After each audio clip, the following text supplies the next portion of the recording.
The phone buzzed in Dale Carpenter's hand just as the January wind cut across his porch. 9:47 on a Tuesday night. Monica, at book club, or so she'd said. He looked down at the screen. A selfie. His wife in a bar booth, laughing. A younger man's arm slung around her shoulders.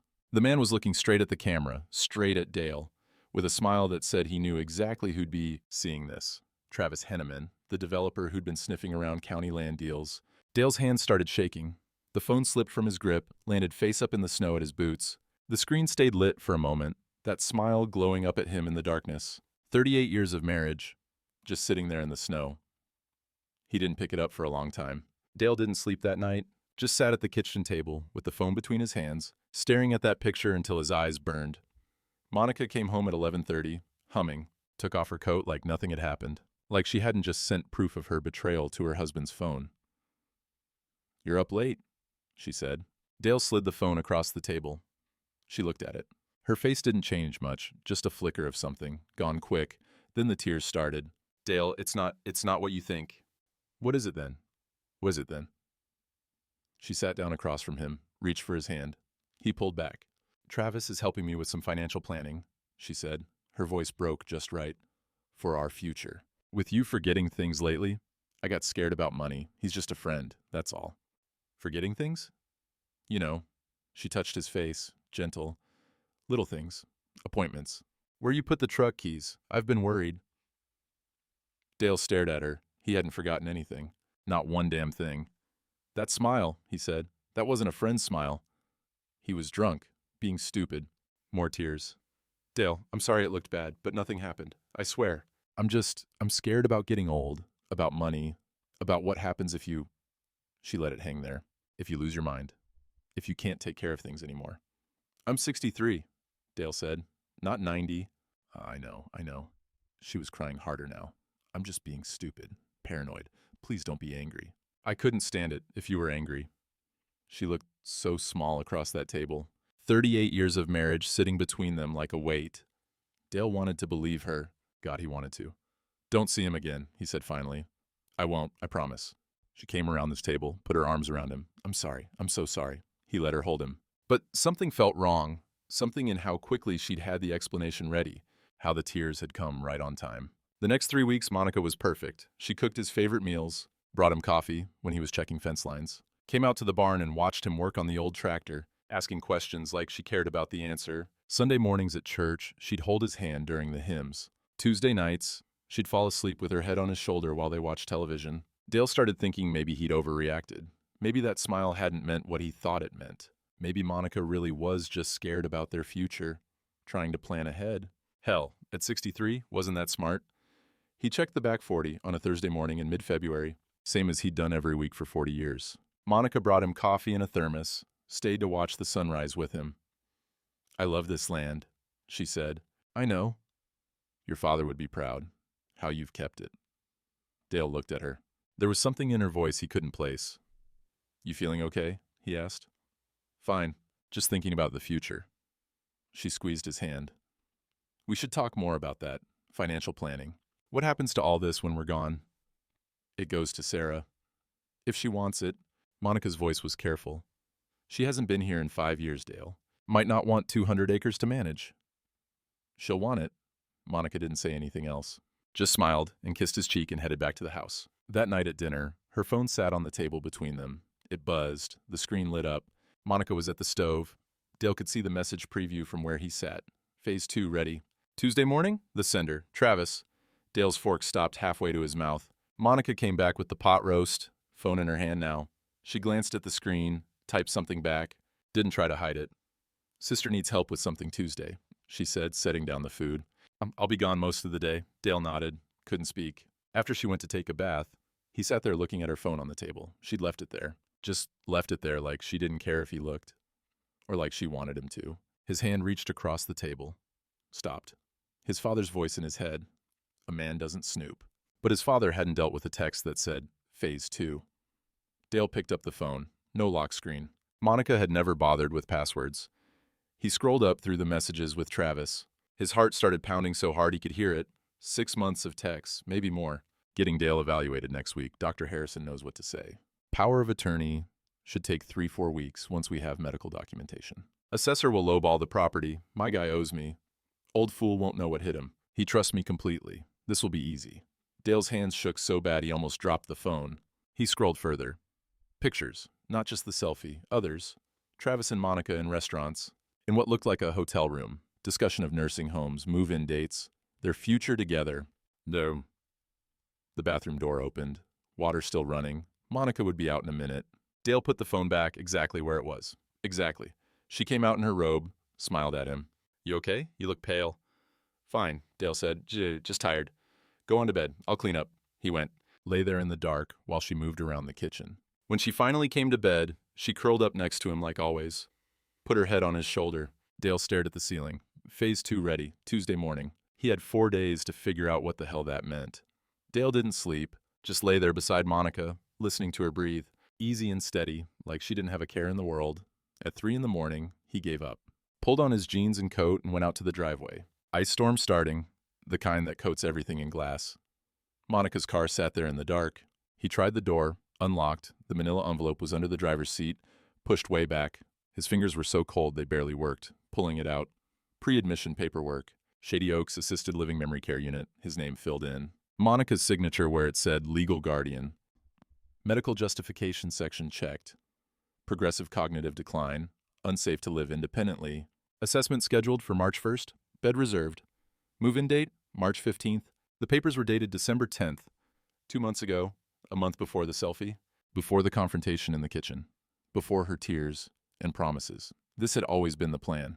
Dale sat in the freezing car with the papers in his lap while ice coated the windshield. His breath came out in clouds. He couldn't feel his hands anymore. She wanted him gone, locked up, declared incompetent. And then what? The land had to be the land. 200 acres his father had cleared with a mule and determination. Worth over $1 million now, easy. He folded the papers, put them back exactly where they were, went to the barn instead of the house, hid them in his workshop under a pile of old survey maps. When he came back inside, Monica was still sleeping, still peaceful. Tuesday morning came. I've got that doctor's appointment at 9, Monica said over breakfast. Remember your annual checkup? Dale didn't remember making any appointment. You scheduled that? Last month. Dr. Harrison. Just routine. She smiled. I'll drive you. Everything in him wanted to refuse. But if he refused, she'd know he knew. And he needed to know what phase 2 was. The drive to town was quiet. Monica hummed along with the radio. Dr. Harrison's office smelled like antiseptic and old magazines. The receptionist called his name after 10 minutes. Mrs. Carpenter, you can come back too, she said. That wasn't normal. The exam room was cold. Dr. Harrison came in with a clipboard and a smile that didn't reach his eyes. Dale, good to see you out. How have you been feeling? Fine. Any concerns? Monica mentioned you've been having some memory issues. No. Dr. Harrison glanced at Monica. She gave him a look Dale couldn't read. Well, let's do a few quick tests, just standard cognitive screening. He pulled out a form. Can you tell me what year it is? 2024. And who's the president? Dale told him. Good, good. Now, I'm going to give you 3 words to remember. Apple, table, penny. Can you repeat those back? Apple, table, penny. Great. Now draw me a clock showing 3:15.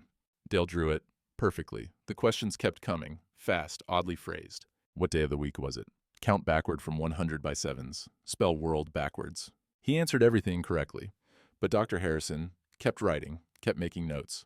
Any confusion? Getting lost? Forgetting where you've put things? No. Monica leaned forward. He forgets appointments sometimes. Last week he couldn't remember where he'd left his truck keys. Found them in the barn. That was a lie. All of it. And I've noticed him getting confused in the evenings, she added. Her voice was perfect. Concerned wife, scared for her husband. Sometimes he thinks it's morning when it's night. That's not true, Dale said. Harrison wrote something else. Memory issues can be hard to notice ourselves. That's why family input is so important. I'm not confused. Of course not. This is all just precautionary. Dr. Harrison set down his clipboard. I'd like to discuss some of these early concerns with your wife. Maybe some strategies for... I'll wait here, Dale said. They went to Harrison's office. Dale sat in the exam room for 15 minutes, staring at the anatomy poster on the wall. When Monica came back, her eyes were red, playing the worried wife to the end. In the truck, her phone buzzed. Dale glanced over. Travis. How'd it go? Monica typed back, right there in front of him. Perfect. Harrison will write the report we need. She wasn't even hiding it anymore. "Monica?" Dale said quietly. She looked at him. No tears now, just something cold in her eyes. "What?" "I saw the text last week. I know about Travis. I know about the nursing home papers." She didn't even blink. Just turned back to the road. "Then you know it's already done," she said. "Harrison's filing his report today. The assessment's scheduled. You can fight it if you want, but who's going to believe you?" She pulled into their driveway, put the truck in park. "I've been telling everyone for months. You're declining. The church ladies. Your friends at the feed store. Bill Martin at the attorney's office." Bill wouldn't. "Bill plays golf with Travis every Thursday." She smiled, almost gentle. "It's over, Dale. You can make this easy or hard, but either way, by spring, that land is mine." She got out of the truck, walked into the house like they'd just been discussing the weather. Dale sat there with the engine running, his hands on the steering wheel, white-knuckled. 38 years. She'd been planning this for months. Had turned his doctor against him, his lawyer, his friends. Had told everyone he was losing his mind. And she'd done it all while sleeping next to him, bringing him coffee, holding his hand at church. The phone in his pocket buzzed. Bill Martin, his attorney of 30 years, finally returning his call from last week. Dale answered. "Dale, I got your message." Bill's voice was careful, professional. "I think Monica's concerns have merit. Fighting this will only drain your resources and dignity. The facility she's chosen is very nice. You should consider—" Dale hung up. He sat in his own driveway, in the truck his father had taught him to drive, looking at the house his grandfather had built. And for the first time in 63 years, Dale Carpenter didn't know if he had the strength to fight. The sheriff's deputy showed up 3 days later. Dale was in the barn, greasing the tiller, when he heard the vehicle pull up. Tom Briggs, Travis's cousin. "Morning, Dale."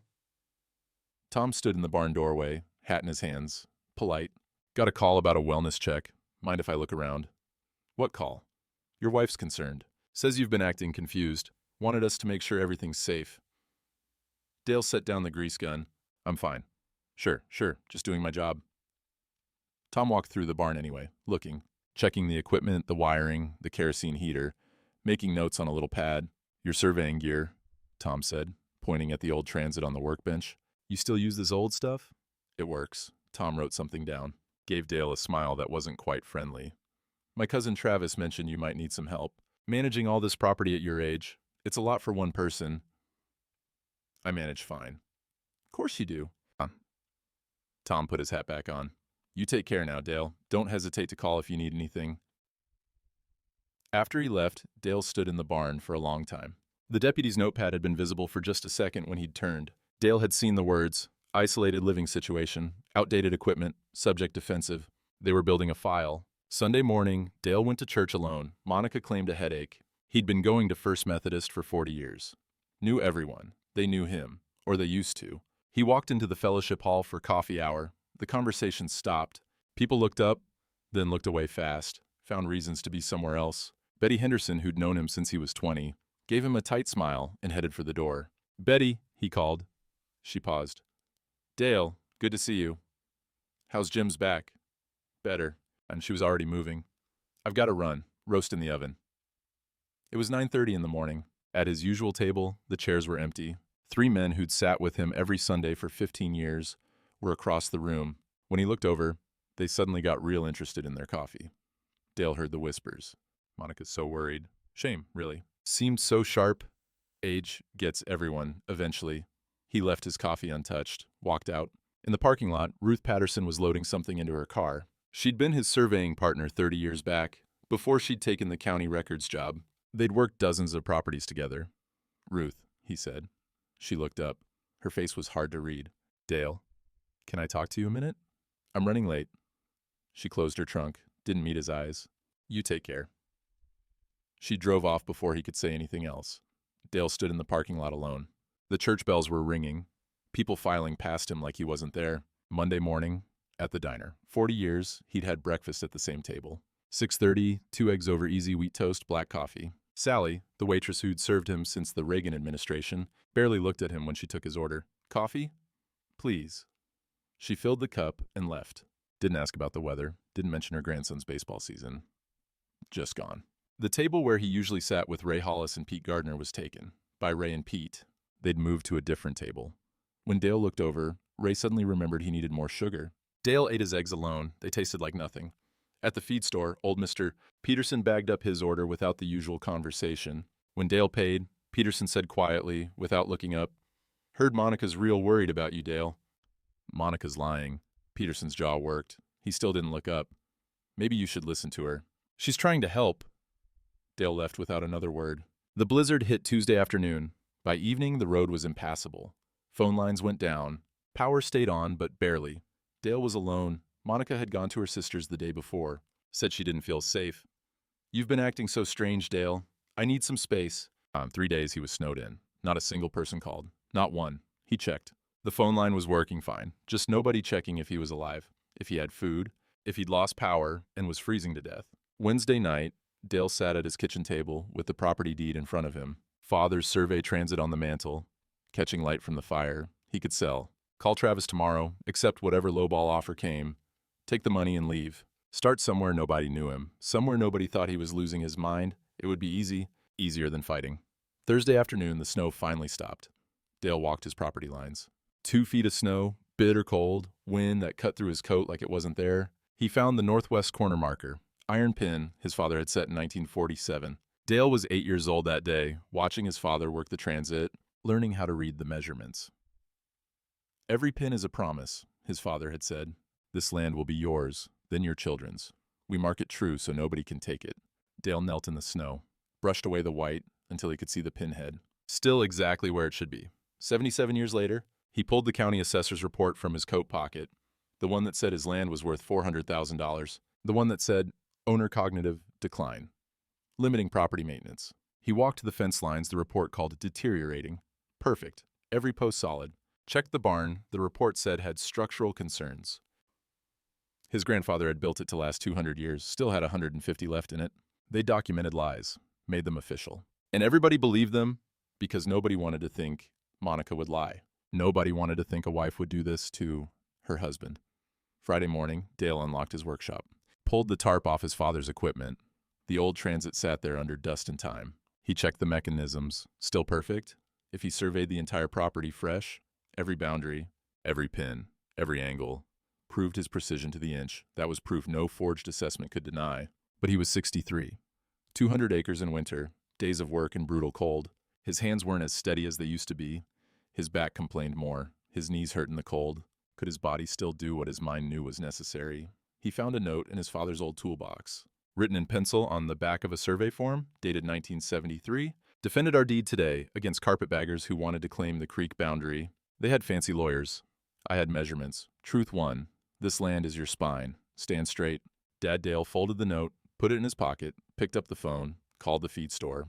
"This is Dale Carpenter. I need surveying stakes, 24 and 300 feet of string line." Mr. Peterson was quiet for a long moment. Then, "Don't believe what they're saying, Dale. I remember your work. I'm the first person in a week who'd said anything kind." "Thank you," Dale said. He hung up, looked at his father's transit. Then he started making a list. Dale had the stakes spread across the kitchen table when someone knocked on the door. Late afternoon, the day after he'd called Peterson, he wasn't expecting anybody. Ruth Patterson stood on his porch with a casserole dish in one hand and a file folder 3 inches thick in the other. "Can I come in?" she asked. Dale stepped aside. Hadn't spoken to her since the church parking lot. Ruth set the casserole on the counter. Didn't say anything for a minute. Just looked at him with those sharp eyes that spent 40 years reading county records. "I've been cold to you," she said finally. "At church, around town, you noticed." "Hard not to." "Good." She opened the file folder, spread documents across his table, pushing the surveying stakes aside, because I needed everyone to think I believed Monica's story, including Monica. Dale stared at the papers. Property records, transfer documents, assessment reports. 6 weeks ago, I saw a title search on your land, Ruth said, ran by Travis Henneman's office. That got my attention, so I started looking. She pulled out more papers, a timeline, handwritten. Travis has done this before, 5 times in the last 3 years, targets elderly landowners, befriends a family member, usually a spouse or a greedy kid, creates a narrative about cognitive decline, gets friendly doctors to write reports, friendly assessors to undervalue property, then moves in for this kill. Jesus, Dale said. 3 victims lost everything. 1 died in a nursing home 6 months later. 1 killed himself. Ruth's voice was flat, professional, but her hands shook slightly. My husband, He almost fell for something similar. Different man, same game.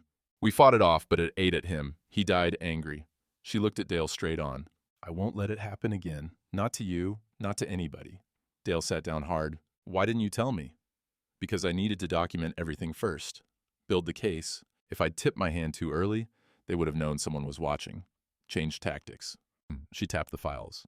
This is 6 weeks of research. Every property Travis has touched. Every doctor he plays golf with. Every assessor who owes him favors. Every forged signature. Every backdated document. Monica's texts are in here too. I had Sarah forward them to me. Sarah?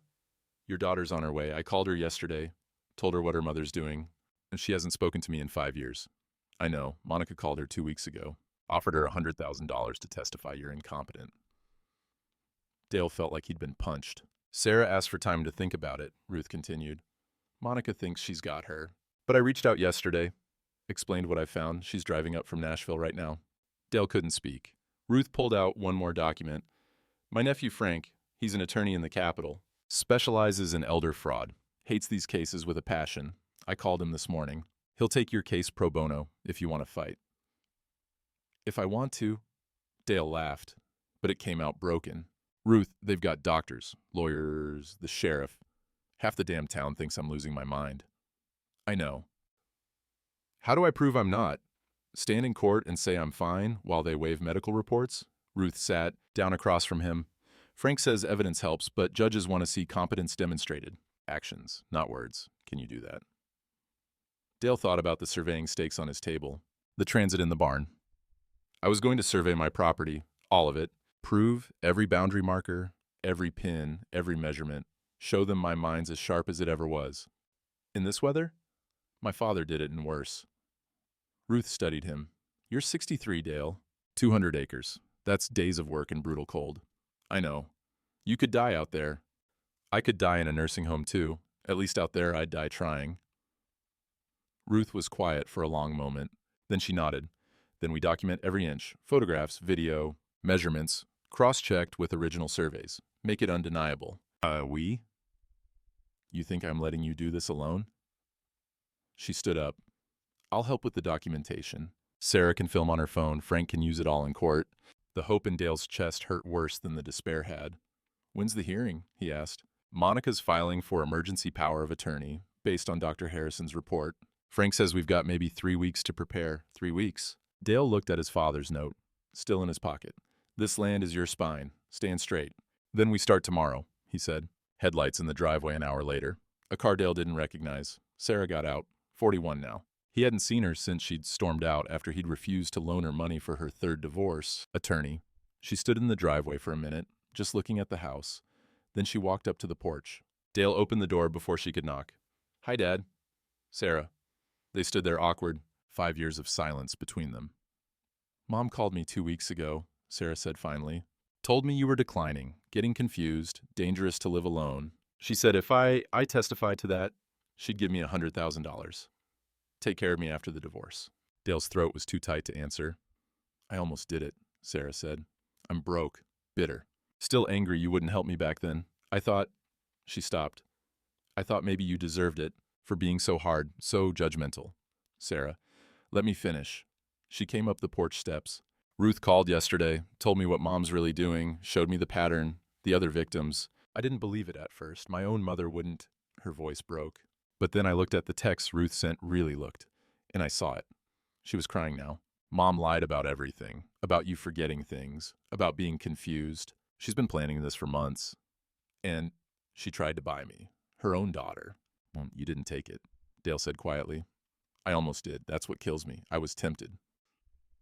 Sarah wiped her eyes, but I needed to see for myself first, so I came.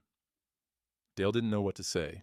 Ruth says you're surveying the property, Sarah said, proving your competence. I want to help. I want to document everything. Show the court you're... She looked at him. Show them you're still you. You don't have to. Yes, I do, because Mom lied to me about you for years. Made me think you were just this hard, unforgiving old man. And maybe you were hard sometimes. But you weren't a liar, and you weren't incompetent. She stepped closer. Can I come in? Dale opened the door wider. They started at dawn the next morning, February cold, the kind that burns your lungs. Snow still 2 feet deep in places. Dale showed Sarah how to use the surveying equipment, the same way his father had shown him. You measure twice, he said. Always twice. Then you check against the old surveys. Precision matters. Being close isn't good enough. And Sarah filmed while he worked, asked questions. Real questions, not pretend interest like Monica used to show. When did Grandpa teach you this? I was 8, worked every weekend until I was 20. And you remember all of it? Every inch. Dale found the first property pin, exactly where his father's 1947 survey said it would be. That's what they don't understand. This isn't memory. It's in my bones. They worked until dark. Then again, the next day, and the next. Sarah quizzed him on other things while they walked the property. Childhood memories, dates, events from 40 years ago, filmed his answers, every detail perfect. By the end of the week, they'd mapped the entire north section. Dale's survey matched his father's exactly. Measurements to the inch. Sunday evening, Sarah made dinner while Dale compiled the survey maps. Ruth stopped by with the legal paperwork. Frank reviewed everything, Ruth said. He'll take the case, but he needs you ready to testify. Explain your methodology. Demonstrate competence in court. I can do that. The hearing's March 15th, Ruth added. Same day as the nursing home move-in date on Monica's papers. Sarah looked up from the stove. That's not a coincidence. No, Ruth said. It's not. Dale spread the fresh survey maps on the table next to his father's originals. Identical. Proof in ink and precision. Then we'll be ready, he said. Ruth pulled out one more document. There's something else. Frank's filing a counter motion. We're not just defending, we're going on offense. Fraud charges against Travis. Medical board complaint against Harrison. Everything. They'll fight back, Dale said. They already are. Travis has been calling around town, pressuring people. He knows we're building something. As if on cue, a vehicle pulled onto the road outside, stopped, sat there with headlights pointed at the house. 20 minutes it sat there, engine running. Then it drove away slow. Sarah looked scared. Should we call the sheriff? Sheriff's cousin is Travis's cousin, Dale said. No point. Ruth stood. I should go. Don't answer the door for anyone you don't know. And Dale, she paused. Be careful. Desperate people do desperate things. After she left, Sarah helped clean up dinner. They worked in silence for a while. Dad, she said finally, I'm sorry for the last 5 years. For believing the worst. For not being here. You're here now. I should have been here before. Dale dried the last plate. Looked at his daughter. Your mother's good at lying. She had me fooled for 38 years. Don't beat yourself up for 5. Sarah hugged him. First time in half a decade. We're going to win this, she said. Dale held his daughter and hoped to God she was right. Frank Rosen drove up from the Capitol on a Wednesday. Mid-40s, sharp suit, briefcase that had seen some miles. He spread his files across Dale's kitchen table like he was preparing for war. Let's be clear about what we're facing, Frank said. Monica's filing for emergency power of attorney based on cognitive decline. If she wins, she controls everything. Your property, your finances, your medical decisions. She can institutionalize you immediately. Dale's coffee went cold in his hand. Our strategy is multi-pronged, Frank continued. Sarah testifies about your sharp memory and Monica's bribe attempt. Ruth testifies about Travis's pattern and the documentary evidence. And you, he looked at Dale, you demonstrate competence through your survey work. Show the judge what you can do. What if the judge is bought too? Sarah asked. Judge Halling isn't. Ruth pulled out another file. Patricia Halling, 72, her family homesteaded here in the 1890s, third-generation landowner. She understands what land means. Frank nodded. She's also got a reputation for hating fraud. If we can prove this is a scheme, not a mercy, she'll shut it down hard. And if we can't? Dale asked. Frank didn't sugarcoat it. Then you lose everything. The land, your freedom, your life as you know it. The kitchen went quiet except for the clock ticking on the wall. So we don't lose, Sarah said. Over the next week, something shifted in town. Small things, easy to miss if you weren't watching. Dale went to the feed store. Mr. Peterson asked about the survey work. Actually asked, like he cared about the answer. Heard you've been out there every morning, Peterson said, bagging the chicken feed. Cold as it's been. That's dedication. Just doing what needs done. Peterson nodded slow. Your daddy was the same way. Precise. Didn't cut corners. He handed over the bag. Folks are starting to remember that. At the diner, Sally refilled Dale's coffee without being asked. Even managed a small smile. Good to see you, Dale. Just that. But it was more than he'd gotten in weeks. Sunday after church, Betty Henderson actually stopped to talk. Dale, I want to apologize for avoiding you. I heard things and I assumed. She looked embarrassed. Tom Peterson says you've been surveying your whole property in this weather. Says your work's perfect. Thank you, Betty. I should have known Monica was lying. She always was cold, wasn't she? Even at the best of times. The gossip was turning. Slow, but turning. Travis knew it too.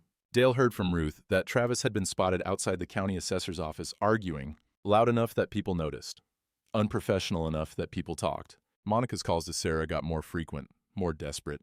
She called 3 times today, Sarah told Dale over dinner. Says I'm betraying family, that you'll cut me out, that I'm throwing away $100,000 for nothing. What did you tell her? That she's the one who betrayed family. Then I hung up. Sarah's phone buzzed again. Monica. Sarah silenced it. Her texts are getting nasty, Sarah said, saying I'll regret this, that I'm choosing the wrong side. You don't have to testify, Dale said. I won't ask that of you. Yes, you will, because I'm the only one who can prove she tried to buy me off. Sarah's jaw was set. And I'm going to make sure the judge knows exactly what kind of person my mother is. A week before the hearing, Frank called with news. Travis tried to get the hearing date moved up. Emergency motion, claiming your deteriorating condition requires immediate intervention. Judge denied it. Why would he do that? Sarah asked. She was on speaker. Because he's panicking, Frank said. He knows we're building something solid, trying to rush before we're ready. A pause. Which means we're on the right track, but it also means he's desperate. Be careful. That night, the vehicle came back, pulled up on the road outside Dale's property, sat there with the engine running and lights pointed at the house. Dale stood at the window watching. Sarah next to him. Should I call someone? She asked. Who? Sheriff's office? They both knew that was pointless. After 30 minutes, the vehicle drove away. Sarah locked the doors anyway. 3 days before the hearing, Dale laid out his father's suit. Charcoal gray, worn for important occasions. Weddings, funerals, court dates. He checked the pockets. Found a note tucked in the jacket, written in his father's hand on the back of an old receipt. Wore this when I defended our deed in '73. Carpetbaggers tried to claim the creek was the boundary, not the survey line. They had fancy lawyers. I had measurements. Truth won then, will again. This land is your spine, stand straight. Dad Dale hadn't known his father had faced a similar fight. The same suit, the same land. A different decade, but the same battle. History didn't repeat, but it sure as hell rhymed. Sarah found him holding the note. What's that? He showed her. She read it twice. Grandpa fought for this land too. Looks like. Then we're not the first. Sarah folded the note carefully, handed it back. And we won't be the last. That's what it means, right? To keep land in a family. Every generation fights for it somehow. Dale put the note in his pocket. I reckon so. The night before the hearing, Ruth stopped by. Brought a pie nobody was hungry enough to eat. They sat on the porch, even though it was cold. Seemed right, somehow. Frank's ready, Ruth said. Evidence is solid. Your survey maps are perfect. Sarah's testimony will be powerful. We've got everything we need. And if it's not enough? Dale asked. Ruth looked at him. Really looked. Then you'll know you stood up. You'll know you didn't let them break you without a fight. Sometimes that's the victory, Dale. Just not breaking.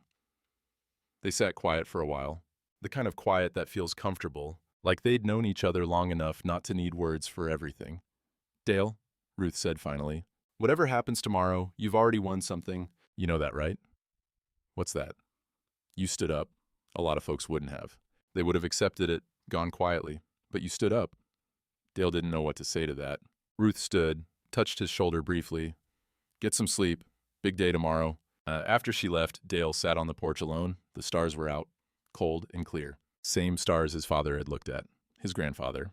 3 generations of carpenters looking up at the same Missouri sky. Morning came early. Dale put on his father's suit, pocketed the note, the survey maps. Sarah drove. Ruth followed in her car. They pulled into the courthouse parking lot at 8:30. Monica and Travis were already there, standing with their attorney, a man in an expensive suit who looked like he'd never lost a case in his life. James Kowalski. Dale had heard of him. The kind of lawyer you hired when you wanted to win and didn't care how. Travis saw Dale and looked away quick. Monica just stared. Her face was hard to read. Frank met them on the courthouse steps. Ready? Dale looked up at the building. Sandstone, built in 1890. 4 generations of justice. Or what passed for it. Ready as I'll ever be. They walked in together. The courtroom smelled like old wood and floor wax. High ceilings, windows that let in cold March light. Judge Holling's bench sat empty, waiting. Monica and Travis took seats on the left side. Their attorney, Kowalski, spread files across his table like he owned the place. Confident, easy, a man used to winning. Dale sat on the right with Frank, Sarah, and Ruth behind them. His hands wanted to shake. He kept them flat on the table. People filed in, more than Dale expected. Betty Henderson, Tom Peterson, Ray Hollis from the diner. Even some folks he didn't know. Word had spread. The bailiff stood. All rise. The Honorable Judge Patricia Halling presiding. Judge Halling entered. 72, gray hair pulled back, eyes that had seen 4 decades of people lying in her courtroom. She settled into her chair, adjusted her glasses, and looked over the case file. Petition for emergency power of attorney, she said. Monica Carpenter versus Dale Carpenter. She looked at both sides. Mr. Kowalski, this is your petition.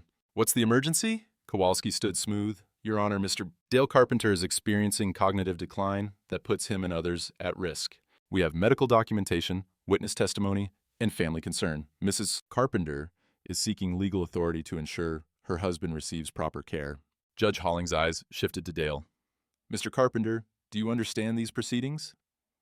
Dale stood, kept his voice steady. Yes, ma'am. My wife wants to take my property by claiming I'm incompetent. I'm here to prove I'm not. The judge's eyebrow raised slightly. Direct answer. I appreciate that. And she looked back at Kowalski. Proceed with your case. Dr. Harrison took the stand first, looked nervous, kept adjusting his tie. Dr. Harrison, Kowalski said, you examined Mr. Carpenter on February 14th. What were your findings? I performed a standard cognitive assessment. Mr. Carpenter showed some concerning signs, difficulty with complex tasks, confusion about dates, some personality changes noted by his wife. And your recommendation? That he would benefit from supervised living, for his own safety. Kowalski nodded, like this proved everything. No further questions. Frank stood, casual, almost friendly. Dr. Harrison, how long have you known Travis Henneman? The doctor hesitated. We're acquaintances. You golf together every Thursday for the past 2 years. Is that accurate? Yes, but did Mr. Henneman refer Mrs. Carpenter to you? I don't recall. Your appointment records show she called your office the same day. She met with Mr. Henneman. That's quite a coincidence. Judge Halling leaned forward. Answer the question, doctor. He may have mentioned I was accepting new patients. Frank pulled out a paper. Your assessment of Mr. Carpenter was 30 minutes long, 1 visit. Is that sufficient to diagnose cognitive decline? For preliminary concerns, yes. Did you review his work history? 43 years as a licensed surveyor? Did you ask about his current projects? Medical assessment doesn't require, so you evaluated his cognitive function without considering his professional competence, his ability to perform complex mathematical calculations, his precision work. Frank let that hang. Nothing further. Dr. Harrison left the stand looking smaller. The county assessor came next, Tom Wickham, 50s, nervous sweat on his forehead. He testified about the property valuation, $400,000. Based on declining maintenance and owner's limited capacity for property management, Kowalski presented it as evidence of Dale's inability to care for the land. Frank's cross-examination was surgical. Mr. Wickham, when did you last golf with Travis Henneman? I don't see what. Please answer. Last Thursday. Frank pulled out photographs. These are from your property inspection, dated November 12th. Can you point to the deteriorating fence lines mentioned in your report? Wickham squinted at the photos. The fences were perfect. Well, it's a general impression. Show me one specific example of poor maintenance in these photographs. Silence. Mr. Wickham, isn't it true that Mr. Henneman has referred 3 other property assessments to you in the past 2 years? All undervalued. All involving elderly landowners? I don't keep track. The county records do. Frank held up more papers. 3 properties, all assessed below market value by you, all purchased by Mr. Henneman shortly after the owners were institutionalized. Would you like to explain that pattern? Judge Holling's expression went cold. I'd like to hear that explanation, too. Wickham had no answer. Monica took the stand in the afternoon, makeup perfect, tissue in hand, the worried wife. Mrs. Carpenter, Kowalski said gently, tell the court about your husband's decline. It started slowly. Her voice broke just right. Forgetting appointments, getting confused about what day it was. Last month, he left the stove on. I came home to smoke in the kitchen. She dabbed her eyes. I'm scared he'll hurt himself or burn the house down. I just want him safe. The tissue work was perfect. Dale had to admit that. Why seek emergency power of attorney? Kowalski asked. Because he won't accept help. He's become paranoid, aggressive. Last week, he accused me of... She stopped, looking ashamed. Terrible things, things that aren't true. I think his mind is playing tricks on him, gallery members murmured sympathetically. No further questions. Frank stood, didn't rush, let the sympathy fade first. Mrs. Carpenter, you testified your husband forgets appointments. Can you give a specific example? Monica blinked. Well, there have been several. One specific date and appointment he forgot. Well, I don't have the exact. You also mentioned he left the stove on. When exactly did that happen? Last month? What day? What time? What were you cooking? Monica's composure cracked slightly. I don't remember every detail, but you remember enough to have him institutionalized. Frank pulled out a phone. Mrs. Carpenter, do you recognize this number? Monica went pale. That's my phone. And this number? He showed her another. I don't know. It's Travis Henneman's. You texted him 247 times in the past 3 months. Would you like me to read some of those texts to the court? That's private.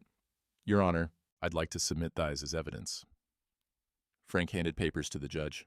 Text messages discussing Phase 2, medical evaluations, power of attorney timelines, property assessments, messages about Mr. Henneman and Mrs. Carpenter's future together on the land they planned to take from her husband.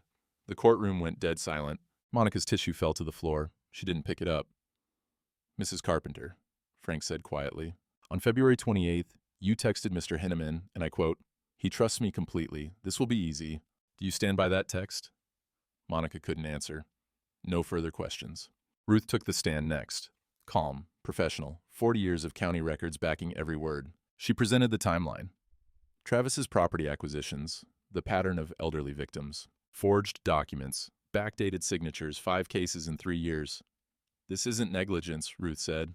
It's systematic exploitation. Mr. Henneman targets isolated elderly landowners, befriends family members, creates incompetence narratives, then seizes property when victims are institutionalized. She presented files on each victim, names, properties, what happened to them. One died in a nursing home 6 months after losing his land. One committed suicide. Ruth's voice was steady, but her eyes were hard. I won't let it happen again. Kowalski tried to shake her on cross. Couldn't. 40 years of institutional knowledge was armor. The judge called a 15-minute recess. In the hallway, Monica and Travis stood apart. Her mascara was running. Travis wouldn't look at her. Their attorney was on his phone, looking worried. Frank pulled Dale aside. You're next. Just explain your survey work. Show her who you are. Dale nodded. Couldn't speak. His throat was too tight. Sarah squeezed his hand. You've got this, Dad. Ruth just nodded from across the hall. The bailiff called them back in. Mr. Carpenter, Judge Halling said. I'd like to hear from you directly. Dale stood, walked to the witness stand, got sworn in. This was it. Everything came down to the next few minutes. Frank began simple. Mr. Carpenter, please state your profession. Licensed land surveyor, 43 years. Can you explain what that requires? Dale looked at the judge. Precision, mathematics, understanding property law, surveying instruments, boundary markers, reading old deeds, finding iron pins set 50, 80, 100 years ago. He paused. Getting it right matters. People's property depends on it. Have you experienced any cognitive decline? No, ma'am. Dr. Harrison suggested you have. How do you respond to that? He spent 30 minutes asking me trick questions. I've spent 43 years measuring land to the inch. Which one proves competence? A few people in the gallery nodded. Frank pulled out the survey maps. Tell the judge about your recent work. Last month, I surveyed my entire property, 200 acres. Brutal weather, but I located every boundary marker my father set in 1947. Dale's voice was steady now. Found them all, exactly where they should be, because the work was done right. Can you prove this? Dale pulled out his hand-drawn maps, his father's originals from 1947. These are my fresh surveys. These are my father's. Identical. Same measurements, same pin locations. To the inch. Frank handed them to the judge. She studied them carefully, put on her reading glasses, checked one against the other. Mr. Carpenter, she said finally, these are remarkably precise. Thank you, Your Honor. Precision is the job. And you did this work in February, in the snow. Yes, ma'am. My father taught me to work in all weather. Land doesn't care if it's cold. Judge Halling set down the maps. Can you recite your property boundaries from memory? The courtroom went quiet. Yes, ma'am. Please do. Dale closed his eyes for just a second, saw the land like it was laid out in front of him, every marker, every angle, every measurement his father had taught him, starting at the northwest corner, iron pin set 1947 by my father, Raymond Carpenter, 40 feet south of the large oak, 18 feet east of Wilkins Creek. South, 89 degrees, 23 minutes east, 40 feet to the northeast corner. Iron pin at the old fence intersection. He continued. Every boundary, every measurement, every landmark. 2 minutes of perfect detail, pulled from 40 years of walking that land. When he finished, the courtroom was dead silent. Judge Halling checked against the deed in front of her. The deed says 197.3 acres. Yes, ma'am. You just described exactly 197.3 acres. She looked at him over her glasses. To the foot. Yes, ma'am. She set down the deed. Dale could see it in her eyes. She'd made a decision. Kowalski stood for cross-examination. His confidence was gone, but he tried anyway. Carpenter, isn't it possible you memorized these boundaries specifically for today to make yourself look competent? I've known them since I was 8 years old. My father taught me. Your wife says you've been forgetful, paranoid, confused. My wife's been lying. Dale's voice stayed level. For 6 months, to steal my land. That's a serious accusation. It's the truth. You've seen the texts. You know what they planned. Kowalski shifted tactics. You're 63 years old. Surveying 200 acres in winter? Isn't that dangerous? Doesn't it show poor judgment? Shows I can still do my job. Shows my mind and body work fine. Shows I know my land. Or shows an old man desperately trying to prove something he can't. Objection, Frank said. Argumentative. Sustained. Judge Halling looked irritated. Kowalski tried one more angle. Mr. Carpenter, wouldn't a nice facility where you're cared for be easier than... Dale cut him off. I don't need care. I need my land. I need my dignity. I need people to stop lying about me. He looked directly at Monica for the first time since taking the stand. She wouldn't meet his eyes. 38 years, Dale said. I thought that meant something. The land you wanted to steal? My father cleared it with a mule and faith. Died on that land. I've protected it my whole life. I'll protect it now. Monica's face crumpled. Real tears this time. Not performance. Guilt, maybe, or just being caught. Dale turned back to the judge. I'm not incompetent. I'm not confused. I'm a man defending what's his, that's all. No further questions, Kowalski said quietly. Judge Halling called a recess. I need 15 minutes to review all evidence. The longest 15 minutes of Dale's life. He sat in the hallway with Frank, Sarah, and Ruth. Nobody talked. Nothing to say that hadn't been said. Monica and Travis stood at the far end of the hall. Not talking either. Travis kept checking his phone. Monica just stared at the floor. Finally, the bailiff called them back. Judge Halling looked at both tables. Her face gave nothing away. I've reviewed all testimony and evidence, she said. Mrs. Carpenter's petition for emergency power of attorney is denied. The gallery exhaled as one. Carpenter has demonstrated beyond reasonable doubt his mental and physical competence. The medical assessment appears compromised by personal relationships and was woefully insufficient. The property assessment is clearly fraudulent. She looked at Dr. Harrison in the back. I'm referring your conduct to the state medical board. The doctor went pale, left quickly. Mr. Wickham, the county prosecutor, will receive this file. The assessor was already gone. Judge Halling turned to Monica and Travis. I'm ordering a full investigation into potential fraud charges, elder abuse, conspiracy, forgery. Her voice went cold. You attempted to institutionalize a competent man to seize his property. That's criminal.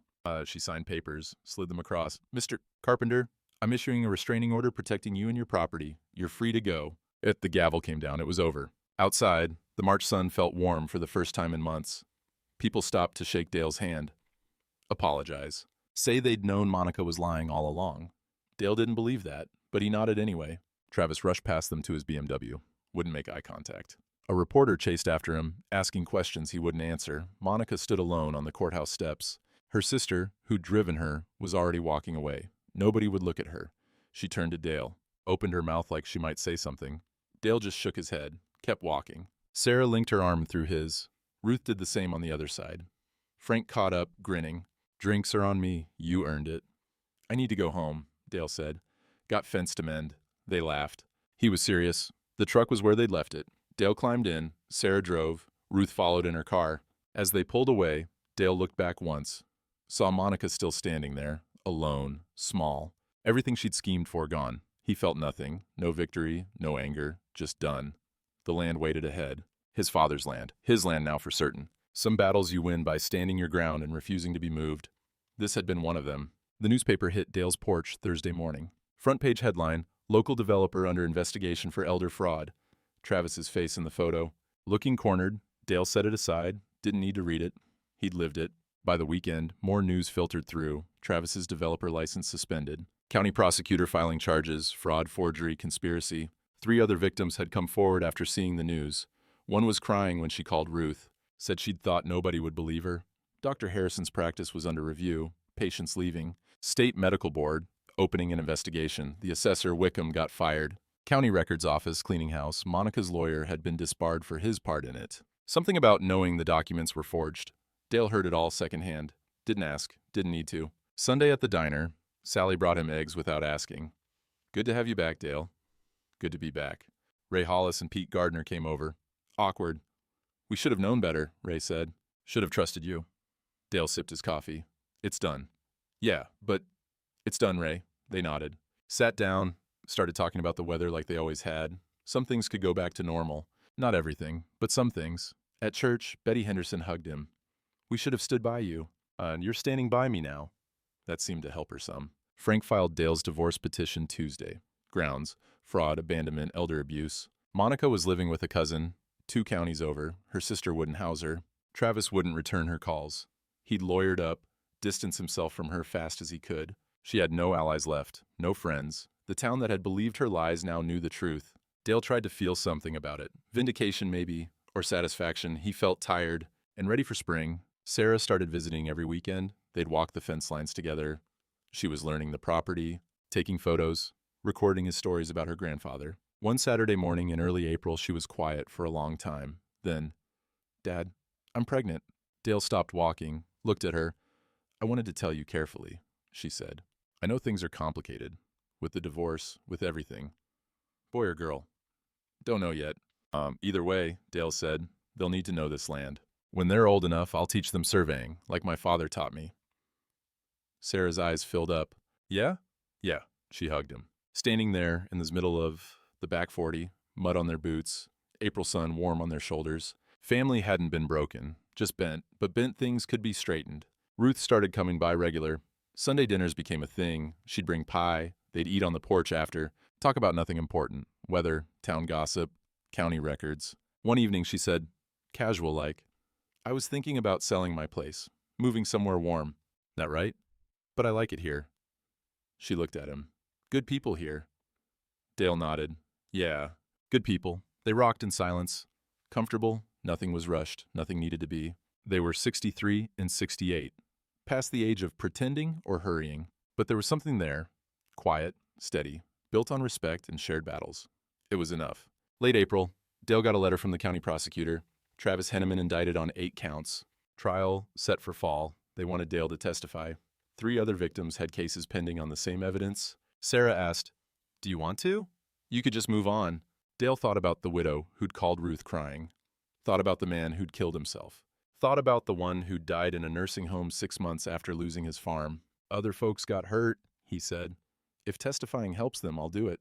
The garden went in that week, Dale and Sarah working side by side, turning soil, planting rows, tomatoes, beans, squash, same vegetables his father had planted, same earth. I used to hate this, Sarah said. Thought it was boring. And now? Now I get it. It's not about the vegetables, and so, what's it about? Doing it together, making something grow. She patted soil around a tomato plant. My kid's going to do this with you someday. I'd like that. They worked until dark, muscles sore in a good way, hands dirty, satisfied, tired. That evening, Dale sat on his porch, coffee in hand, same as the night the phone had buzzed, the night the selfie had arrived. But everything was different now. Sarah's car in the driveway, Ruth's pie dish on the table, the garden planted in straight rows, the land secured in a trust with Sarah as trustee, legal, protected, safe. He pulled out his phone, scrolled to photos. The selfie was still there. He'd looked at it occasionally over the past months, trying to understand how 38 years had come to this. Travis's smirk, Monica's casual betrayal. Dale looked at it one last time, then deleted it. Some things weren't worth remembering. His phone buzzed. Text from Sarah. Love you, Dad. See you Saturday. He typed back, love you too. The evening birds started up. Spring peepers down by the creek. The land settling into night the way it had for 100 years. Tomorrow there'd be fence to check, garden to water, life to live. But tonight there was just this. Peace. Earned through standing firm. And that was everything. April came full, the kind of spring that makes you forget winter ever happened. Dale stood on his porch at dawn, coffee steaming in his hand. Same position as that January night when the phone had buzzed, when his world had tilted. But different now. Everything different. The birds were loud, robins and cardinals and wrens all claiming territory. Spring music, life insisting on itself. Sarah's car pulled up just after 6. She was showing now. Not much, but enough to notice. She climbed out with 2 thermoses and a smile. Ready, Dad? Always. They walked the fence lines together. Same route Dale had walked every morning for 40 years. But now, with company, with purpose beyond habit, Sarah had a notebook, writing down everything he said. Property markers, boundary descriptions, the stories behind landmarks, her grandfather's surveying techniques. When I was little, she said, I thought this was just you being obsessive. Maybe it was. No. She touched a fence post, solid, well-maintained. It was love, taking care of something so it'll be there for who comes next. They finished the circuit. Back at the house, Ruth's car was pulling in. Sunday breakfast tradition, 3 months running now. Ruth had eggs and bacon. Dale made coffee. Sarah set the table. Easy routines built from shared time and trust. Frank called yesterday, Ruth said, passing the salt. Travis's trial date is confirmed, September. And the other victims? 2 are filing civil suits. One's too scared. But she might, after she sees yours go through. Ruth looked at Dale. You're helping people just by standing up? Dale nodded. Didn't know what to say to that. After breakfast, Sarah pulled out an ultrasound photo, new one from Friday. They can tell now, she said, if you want to know. Do you want to tell me? Boy, she was grinning. You're getting a grandson. Dale looked at the grainy image. Couldn't make out much, but it was there. Next generation, continuity. He'll need to learn this land, Dale said. He will. We both will. Sarah folded the photo carefully. I've been thinking, maybe I'll move back. Once he's born, raise him here, where there's space, where things grow. You sure? I'm sure. Ruth stood to clear dishes. Dale helped. They worked in comfortable silence, the kind that comes from not needing to fill every moment with words. On the porch after, Ruth said she had to go. Church ladies' meeting. She lingered, though. Tuesday still good for dinner? She asked. Yeah. I'll make pot roast. I'll bring the wine. Simple, easy, nothing rushed or complicated. Just 2 people who'd been through some things and come out steady on the other side. After Ruth left, Dale walked out to his property alone. Something he needed to do. Northwest corner. The iron pin his father had set in 1947. Dale knelt, brushed away the spring grass growing around it. The metal was warm from the sun. I kept it, Dad, he said to the air, to the memory, to the land itself. Almost lost it, but I kept it. He could almost hear his father's voice. Good. That's what matters. Not the keeping it easy, the keeping it at all. The barn workshop next. His father's survey transit sat clean on the bench, maintained, ready. Someday Sarah would learn to use it. Someday Sarah's boy would too. The land stretched out in every direction, every acre known, every boundary marked true, every promise kept. Evening came soft. Dale sat on his porch with a grandson on the way and a friend who'd become something more, and a daughter who'd come home. The stars came out, same stars his father had seen, his grandfather, his great-grandfather who'd first claimed this land. 4 generations of carpenters looking up at the same Missouri sky. Tomorrow, the fence would need mending. Garden would need watering. There'd be work. There'd always be work. But work was living. And living was choosing to stand firm when the ground wanted to shift beneath you. Dale finished his coffee, stood, looked out at his land one more time. Some things were worth fighting for. Some fights were worth winning. This had been both. There's something to be said about a man who stands his ground. Not because standing's easy. Hell, it's usually harder than walking away. Harder than accepting what people tell you about yourself. Harder than giving up what you've built. But some things are worth the hardness. Dale Carpenter learned that the way his father had learned it, the way his grandfather had learned it, through winter cold and spring mud, in the simple act of refusing to be moved. Land isn't just property, it's promise. It's every hour of work your father put in, every fence post your grandfather set, every seed planted with faith that something would grow. It's continuity. It's saying to the future, someone was here, and they cared enough to keep it going. Dale's father had written it plain. This land is your spine. Stand straight. And Dale had stood.